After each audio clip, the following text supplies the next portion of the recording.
आज हम करेंगे फ्रिज की ज़बरदस्त सफाई और साथ साथ आपसे शेयर करूंगी आसान और सादा सी टिप्स जिनसे आपका फ्रिज ना सिर्फ चमकेगा बल्कि हर चीज़ तरतीब से भी नज़र आएगी। हम फ्रिज में चीज़ें स्टोर करते हैं, समर में और मानसून में और भी ज़्यादा चीज़ें फ्रिज में स्टोर होती हैं। तो ऐसे में ज़रूरी हो जाता है कि फ़्रिज को ऑर्गेनाइज़ करके रखें ताकि ना सिर्फ टाइम सेफ हो बल्कि पैसे भी बचें। क्योंकि जब फ्रिज ऑर्गेनाइज होगा चीज़ें वेस्ट होने का भी ख़तरा नहीं होगा, सामने सामने नज़र आएंगी और सब चीज़ें यूज़ हो जाएंगी। तो वीडियो शुरू करते हैं। अस्सलामुअलैकुम, क्या हाल चाल हैं आप लोगों के। उम्मीद करती हूँ आप सब लोग अपने अपने घरों में खुश और आबाद होंगे। Welcome back to my channel Homebird. अगर आप मेरे चैनल पर नए हैं तो जल्दी से सब्सक्राइब कर लें ताकि मेरी वीडियो के नोटिफिकेशन आपको मिलते रहें। अगर फ्रिज खोलते ही आपको बिखरा हुआ लगता है ना, तो आज की वीडियो में आपको दिखाऊंगी कि आप कैसे सिर्फ चंद आसान टिप्स को फॉलो करके इसे हमेशा ऑर्गेनाइज रख सकते हैं। सबसे पहले तो जब भी आप जिस भी दिन फ्रिज को क्लीन करें ना, तो हमेशा जो है वो एक हिस्से को क्लीन करें। इससे आपके ऊपर ज़्यादा बर्डन नहीं पड़ेगा और एक ही दिन में आप ज़्यादा हेक्टिक रूटीन को फॉलो करते हुए फ्रिज को अच्छी तरह से साफ़ नहीं कर सकते। क्योंकि फ्रिज की डीप क्लीनिंग जब हम करते हैं तो आराम से हमारे 3 से 4 घंटे निकल जाते हैं। तो मैं क्या करती हूँ, हमेशा फ्रिज को 2 हिस्सों में डिवाइड करके क्लीन करती हूँ। मतलब जो फ्रीज़र होता है बर्फ़ वाला हिस्सा, उसे एक दिन, और नीचे वाले हिस्से को जहाँ पे हम रोज़मर्रा की चीज़ें रखते हैं उसे एक दिन के लिए साफ़ करने के लिए रखती हूँ। इससे ये होता है, एक तो टाइम भी बच जाता है और दूसरा मेरी एनर्जी भी ज़्यादा नहीं लगती और मैं थकती भी नहीं हूँ। तो सबसे पहला रूल यही होता है कि हम फ्रिज में से तमाम पड़ी हुई चीज़ों को निकाल लें और इनकी एक्सपायरी भी चेक कर लें, ताकि जो चीज़ें फ्रिज में से निकालने वाली हैं वो हम निकाल करके साइड में रख दें और जो चीज़ें हमने फ्रिज में स्टोर करनी है वो अलहदा हो जाएं। इससे स्पेस भी बच जाएगी क्योंकि वो चीज़ें निकल जाएंगी जो हम यूज़ नहीं कर रहे होते। उसके बाद जनाब यहाँ पर जो है मैं तमाम जो ट्रेज़ हैं ना, ये कांच की ट्रेज़ हैं, ये सब निकाल करके इनको किचन में ले जाऊंगी और अच्छी तरह से वॉश कर लूँगी। अच्छा, जब फ्रिज की डीप क्लीनिंग करते हैं ना, तो मैं उस वक़्त जो है तमाम शेल्फ्स को धो लेती हूँ। अदरवाइज़ मैं जो है ना हफ्ते में एक बार सारे इसके कवर शवर हटा के, जो मैं आगे आपको दिखाऊंगी, आराम से एक कपड़े से साफ़ कर लेती हूँ। शेल्फ़ को नहीं धोती। वो मैं महीने में या 2 महीने में एक बार करती हूँ जब वो ज़्यादा गंदी नज़र आने लग जाएं।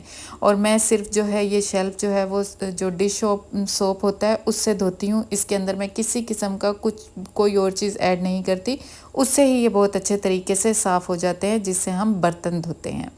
तो जब ये सब काम हो जाता है, और इस काम को मैं इसलिए भी सबसे पहले कर लेती हूँ ताकि जब तक मैं फ्रिज को साफ़ करूँ ये तमाम चीज़ें अच्छी तरह से ड्राई हो जाएं और मुझे कपड़े से इनको साफ़ ना करना पड़े, क्योंकि मैं पंखा चला करके रख देती हूँ और इतने में ये ड्राई हो जाती हैं। तो अब चलते हैं दूसरी चीज़ की तरफ। अच्छा, मेरा जो ये फ्रिज है ना, इसकी सबसे बुरी बात यह है कि इसके नीचे भी ना इस तरह से आइस जम जाती है। ये डॉलन्स का फ्रिज है। ये चलने में तो बहुत अच्छा है और वैसे भी कैपेसिटी वाइज भी बहुत अच्छा है। अगर आप 6 से 7 अफराद हैं तो ये फ्रिज आपके लिए बेस्ट रहता है। लेकिन मुझे इसकी एक ही बात अच्छी नहीं लगती कि इसके नीचे वाले पोर्शन में भी जो है वो अच्छी खासी बर्फ़ जम जाती है। उसके बाद मैं यहाँ पर जो है वो घर में ही जो DIY बनता है फ्रिज को साफ़ करने के लिए, बाकी चीज़ें भी आप इसे साफ़ कर सकते हैं, मैं वो बनाऊंगी। तो सबसे पहले मैंने एक बाउल में पानी ले लिया। उसके बाद मैंने इसमें सिरका डाला थोड़ा सा, और यहाँ पर मैं डाल रही हूँ बेकिंग सोडा या मीठा सोडा। इससे आपके फ्रिज में ना तो बैक्टीरिया होता है और ना ही जो वो एक गंदी सी स्मेल हो जाती है ना फ्रिज में चीज़ें रखने से, वो फैलती है। तो बेहतर यही है कि हम घर पर ये DIY क्लीनर तैयार करें, बाज़ार वाला यूज़ ना करें। और दूसरी बात, सफाई करने के लिए हमेशा माइक्रोफाइबर क्लॉथ का यूज़ करें। इससे जो सफाई है ना वो बहुत अच्छी होती है। बस इस पानी के साथ जो है मैं अच्छी तरह से फ्रिज को क्लीन कर लूँगी। मैंने इसमें डिश लिक्विड सोप भी डाला था, लेकिन उसके सिर्फ थोड़े से ड्रॉप ही डाले थे, ज़्यादा झाग ना बनने पाए, वरना फ्रिज को साफ़ होने में ज़्यादा टाइम लग जाता है। यकीन करें, 1-2 ड्रॉप से भी जो है वो फ्रिज अच्छा खासा साफ़ हो जाता है। जब आप एक दफ़ा इस कपड़े से साफ़ कर लें, उसके बाद एक क्लीन कपड़े से साफ़ करें, आपका फ्रिज चमकदार किस्म का बन कर के तैयार होगा। तैयार कह रही हूँ, साफ़ हो जाएगा। और जो है ये आप इसके अंदर ना आपको किसी तरह की कोई स्मेल भी नहीं आएगी, क्योंकि हमने इसे अच्छी तरह सिरके और बेकिंग पाउडर वाले पानी से साफ़ कर लिया है। ये देखें कितना अच्छी तरह से साफ़ हो गया, और इससे ना कोई अगर दाग भी पड़ा हुआ हो ना तो वो भी आसानी से निकल जाता है। बस थोड़ा सा ये वाला लिक्विड थोड़ी देर लगा के उस जगह को छोड़ना होता है। ये देखें अब इतने में जो है वो जो मैंने वॉश करके रखे थे इसके साइड प्लेट्स और वो जो इनर प्लेट्स हैं ये दोनों अच्छी तरह से ड्राई हो चुकी थी। तो अब बस मैं इन्हें जो है इनकी जगह पर फिक्स कर रही हूँ। अब चलते हैं दूसरी टिप की तरफ। अच्छा, हम सभी प्रेफर करते हैं कि जो फ्रिज आजकल जो है ना फ्रिज को कवर शेल्फ़ को कवर करके रखा जाए। लेकिन मैं आपसे ये कहूँगी कि जब आप किसी डार्क कलर का मैट लेते हैं ना उसका नुकसान ये होता है कि आपको नीचे वाली शेल्फ़ पे पड़ी हुई चीज़ें नज़र नहीं आती। तो इस तरह से जब भी आपने मैट ख़रीदने हैं ना तो इस तरह से ट्रांसपेरेंट मैट ख़रीदें। इसके यूज़ से ना एक तो ये होता है कि आपकी चीज़ें जो है ना इनविजिबल नहीं होती, आपको नज़र आ रही होती हैं कि आपकी नीचे वाली शेल्फ़ में क्या रखा है, और जब आपको नज़र आ रही होती हैं तो आप यूज़ भी कर लेते हो। अदरवाइज़ वो क्या होता है, जब हम डार्क कलर के कोई शीट बिछाते हैं तो पीछे पड़ी हुई सारी चीज़ें छुप जाती हैं और हमें पता ही नहीं होता हमारे फ्रिज में क्या क्या पड़ा हुआ है और हमने क्या क्या यूज़ करना है, जिसकी वजह से फ़ूड तो वेस्ट होता ही है और पैसे भी बर्बाद हो जाते हैं, क्योंकि हम फ़ूड को सही तरह से इस्तेमाल नहीं कर पाते। तो बेहतर है जब भी आपने लाइनिंग डालनी है आपने ट्रांसपेरेंट लाइनिंग यूज़ करनी है, और इससे ना एक क्लीन सा लुक भी आ जाता है। क्योंकि ये मैंने वाइट में डाला है, इससे पहले जो मैं डालती थी ना वो थोड़े से आसमान स्काई ब्लू कलर के थे, जिसकी वजह से मुझे बड़ी परेशानी होती थी। तीसरी चीज़, जब भी हम अपने फ्रिज को ऑर्गेनाइज़ करने लगते हैं ना तो हमें ऑर्गेनाइज़र की ज़रूरत पड़ती है। अब ये आपके ऊपर डिपेंड करता है कि आप जो है वो मार्केट से लेना चाहते हैं या घर में पड़ी हुई चीज़ों से भी DIY बनाकर जो टोकरियाँ होती हैं उनमें भी आप रख सकते हैं, प्लास्टिक की टोकरियों में भी। लेकिन सबसे ज़रूरी चीज़ क्या है? सबसे ज़रूरी चीज़ ये है कि जब भी हम अपनी किसी भी शेल्फ़ को फ्रिज की यूज़ कर रहे हैं ना उसमें एक जैसी कैटेगरी की चीज़ों को रखें। अब जैसे मैं यहाँ पर जो है तमाम जो डेयरी वाली चीज़ें हैं ना वो मैं एक शेल्फ़ के अंदर रखूँगी, जिसके अंदर ब्रेड आ गया, जिसके अंदर क्रीम आ गई, अच्छा चीज़ आ गई, दही आ गई। इस तरह की जितनी भी चीज़ें हैं ना वो एक ही शेल्फ़ में होंगी, जिसकी वजह से मुझे ये पता रहेगा कि ये मेरी डेयरी शेल्फ़ है और यहाँ पर जो है इसी तरह की चीज़ें रखी हुई होंगी और मुझे इधर उधर हाथ नहीं मारना पड़ेगा, और एक ऑर्गेनाइज तरीके से रखी हुई ये चीज़ें आपको सामने सामने पड़ी नज़र भी आएंगी।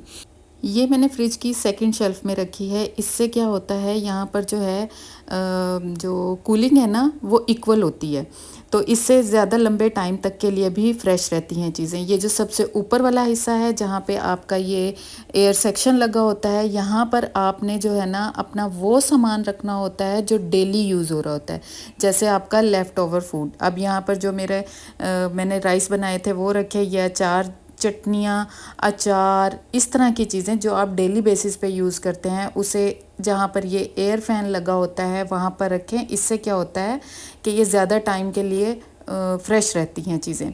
तीसरी चीज़, जो ये हम केन्स लेते हैं ना, मैं इनको ना पहले प्लास्टिक के एक उसमें रखती थी तो ये ज़ंग पकड़ लेते थे। जब आप इस तरह का कोई केन फूड यूज़ कर रहे हैं ना तो बेहतर है कि आप अपने ऑर्गेनाइज़र के नीचे जो है वो टिश्यू ज़रूर यूज़ करें और इसे 2 से 3 दिन बाद आप डिस्कार्ड करें टिश्यू को, ताकि आपका ऑर्गेनाइज़र इस तरह से ख़राब ना हो, क्योंकि मैंने इसको ऐसे ही रख दिया था और इसने ज़ंग पकड़ लिया। तीसरा, जब बच्चे जो चीज़ यूज़ करते हैं, वैसे मैं ये चीज़ें ज़्यादा लेकर के नहीं आती, लेकिन इनको भी जो है ना वो मैं डेयरी सेक्शन है ना जो उसी के अंदर रखूँगी, ताकि इनको भी जो है वो प्रॉपर एक ठंडक मिले और ये ज़्यादा अरसे तक फ्रेश रहें।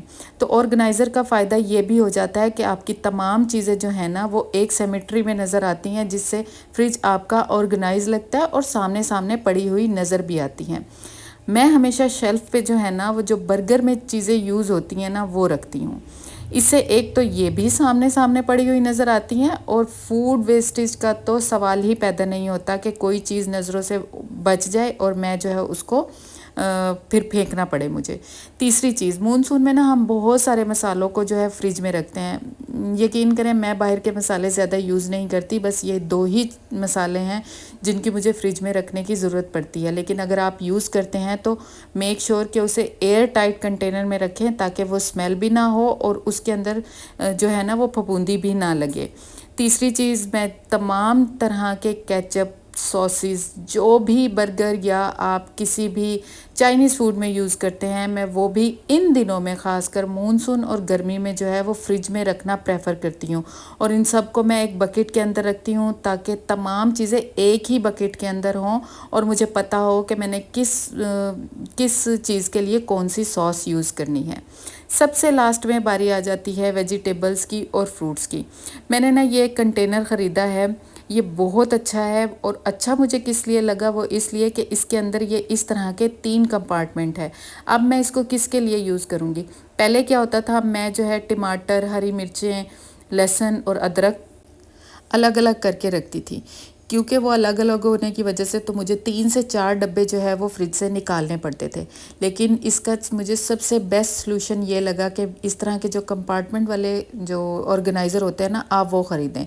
इससे एक तो ये ना इस्तेमाल करने में बहुत आसान है। आपने हांडी बनानी है, बस एक बार फ्रिज खोलना है और एक बार इस बॉक्स को बाहर निकालना है, आपकी हांडी का तमाम सामान जो है वो फ्रिज से बाहर निकल आएगा। बार बार ज़्यादा कंटेनर निकालने की आपको ज़रूरत नहीं पड़ेगी और बार बार फ्रिज भी नहीं खोलना पड़ेगा। इसके साथ ये इस तरह का एक हैंडल आता है जो कि ईज़ी टू यूज़ है। जब भी मैं इसको यूज़ कर रही हूँ ना, मुझे इतना मज़ा आ रहा है ना इस ऑर्गेनाइज़र को यूज़ करने में, क्योंकि एक तो इसको रखना भी आसान, दूसरा इसे निकालना भी आसान। इस हैंडल की वजह से मुझे जो है वो निकालते वक्त बिल्कुल भी मुश्किल नहीं होती। तीसरी इसकी मुझे अच्छी बात ये लगती है कि ये एयर टाइट है, इसके अंदर एयर नहीं जाती। और मैं जो हूँ अक्सर ये करती हूँ कि इसके अंदर भी मैं टिश्यू रख लेती हूँ ताकि ज़्यादा से ज़्यादा वेजिटेबल जो है वो फ्रेश रह सकें। तीसरी चीज़, सबसे नीचे वाले में मेरे बेकिंग का सामान होता है, चॉकलेट रखी हुई है, एग रखे हुए हैं, हर वो चीज़ जो कि बेकिंग में यूज़ होती है मैं वो भी आजकल फ्रिज में ही रख रही हूँ।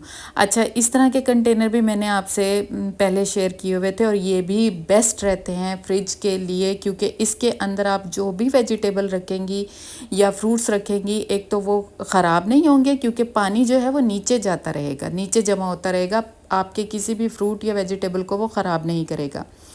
नेक्स्ट टिप मेरी ये है कि जब भी आपने वेजिटेबल बास्केट या फ्रूट बास्केट में अपने फ्रूट्स रखने हैं ना, उसमें इस तरह से जो है वो आप लाइनिंग ज़रूर लगाएं। अच्छा, हमारे घर में आते हैं ना इस तरह के रैपर जो खाकी कलर के होते हैं, मैं हमेशा संभाल के रखती हूँ क्योंकि ये ज़्यादा पानी एब्जॉर्ब करते हैं और जल्दी ख़राब नहीं होते। और इसका सबसे अच्छी बात मुझे क्या लगती है कि मुझे जो है ना इन स्टोरेज बॉक्सेस को ज़्यादा धोना ही नहीं पड़ता।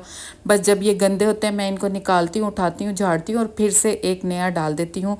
धोना ज़्यादा मुश्किल होता है बनिस्बत इसके कि आप एक जो है लाइनिंग को निकालें, उतारें और साफ़ करके रखें। एक और ज़रूरी टिप, कभी भी फ्रिज को ना ओवरलोड मत करें। इससे एक तो एयर सर्कुलेशन नहीं होती, फ्रिज को हमेशा ना आपने डीक्लटर रखना है। फ्रिज में थोड़ी सी जगह आपने ऐसी रखनी है कि अगर कोई चीज़ रखनी भी पड़ जाए तो इसके लिए आपको स्पेशल से कोई भी स्पेस क्रिएट ना करनी पड़े, बल्कि ऑलरेडी आपके फ्रिज में इतनी स्पेस हो कि कुछ भी आप रख सकें। जब डीक्लटर नहीं होगा ना तो फ्रिज जो है वो अच्छी तरह से उसकी जो फंक्शनिंग है ना वो बेटर होगी, बल्कि आपके फूड आइटम भी लॉन्गर टाइम तक फ्रेश रहेंगे क्योंकि उसमें अच्छी तरह से प्रॉपर जो है वो एयर सर्कुलेट होगी। इन छोटी छोटी टिप्स को फॉलो करके अपने फ्रिज को हमेशा ऑर्गेनाइज करके रखना है। इससे आपके जो है फ्रिज में क्लटर भी नहीं होगा और सामने सामने चीज़ें पड़ी हुई नज़र भी आएंगी और यूज़ भी होंगी, आपका कुछ भी वेस्ट नहीं होगा। तो अब आपसे मिलते हैं नेक्स्ट किसी अच्छे से व्लॉग में, तब तक अपना ख्याल रखें, मुझे दुआ में याद रखें। अल्लाह हाफिज़।